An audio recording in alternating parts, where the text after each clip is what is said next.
Prophetic synthetics is a very important trend that everyone needs to be well aware of. So we have seen synthetics absolutely overtake often real things in many, many industries.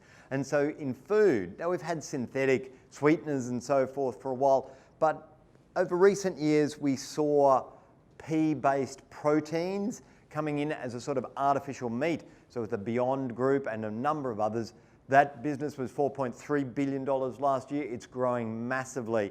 And many of the large hamburger chains have actually made available pea-based meat patties, because that's actually the large, it's the market that many of those organisations are really targeted at, because they do consume a lot of beef. So we've seen pea-based proteins, but now what we're seeing is meat that is grown in the lab, and that is coming along very fast indeed. And so there's many companies that are engaged in it, and you can expect to see lab-grown meat. Probably will start in, oddly enough, high-end restaurants earlier, and then it will come to mainstream. But so we are definitely seeing our food will become significantly synthetic. And interestingly, Japan just recently outlawed the words synthetic and artificial in food labelling because they found that it was stopping people from buying the food. So very interesting. If we are not, in fact, able to understand the background from the food, how do we know what's real and what's not? In terms of what's real and what's not, influencers. So obviously we've got the Kardashians, a bit difficult to know what's real and what's not about those folks, but it's gone one step beyond now. So this is Little Markella, and so she is one of the world's leading influencers, social media influencers. She has 1.6 million followers on Instagram. She's done a number of fashion commercials for the likes of Prada and Louis Vuitton. She released a single just recently. She is super, super successful. And there's a number of these synthetic influencers out there. She's not real. She's a created individual. But people are following her, people are listening to her. And in fact, it's interesting, the organisation behind her, it's very difficult to get any information about exactly who they are as well. So we're seeing synthetic people, synthetic voice, very important thing to be aware of. In fact, just a couple of months ago, a CEO at a big American organisation was duped by synthetic voice, which he thought was coming from one of his senior finance people, but it was in fact a synthetic voice, and it was he authorised the transfer of $250,000. So lots of issues around how we can replicate what's happening with humans, and obviously virtual reality, the goggles and so forth, that's getting much, much better than it has been. Also virtual dogs in this case. So Boston Dynamics, you may be familiar with their robot, Atlas, who does the backflips and so forth, really quite remarkable. This is Spot. So Atlas is not available. You can't buy Atlas, but you can buy Spot. So Spot was just recently released. It's on the market. It's a $75,000 robot dog.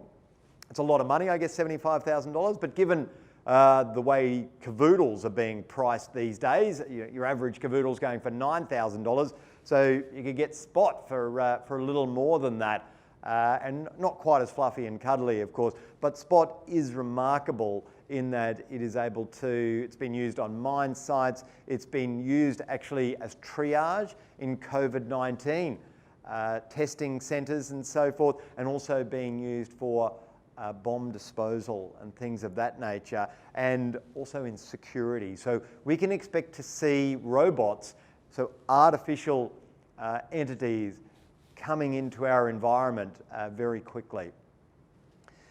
And then the world around us can be mimicked in digital. And so in New South Wales, we have the New South Wales government's spatial digital twin.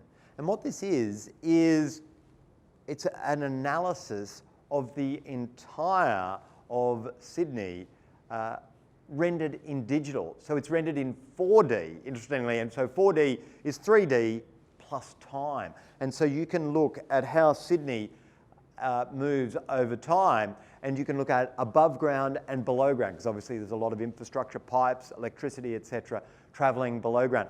And New South Wales is a world leader in this. The Western Sydney spatial digital twin is in fact one of the largest digital twins in the world. And the relevance of this is that if you are planning something, if you are building a building and you want to see how that building will impact the surrounding environment, shade, etc., you can use the spatial digital twin. And also for policymakers to see what would happen if we increased this amount of transport to this particular area, etc. So this is an incredibly valuable asset, an entire city rendered completely digitally. So where does this all end? So if you ask Elon Musk, he believes that we're most likely living in a simulation. So there's a strong movement amongst physicists and a whole range of people, not just people at the fringes, frankly, of society, who say that, you know what, maybe we are actually living in some sort of simulation, that some sort of advanced intelligence has created us. And we're actually living in a game. Elon Musk, he probably has figured out the secret to this particular game, because he is the world's most richest man and has figured out a way to revolutionise several industries.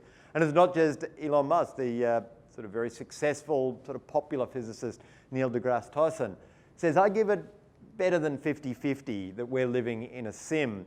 So it's a challenging notion that we in fact may be living in a simulated environment, but it is worth thinking about that, because you may see as a little bit more of that talk in next time. And how do we know? Well, we don't know unless we find the glitch.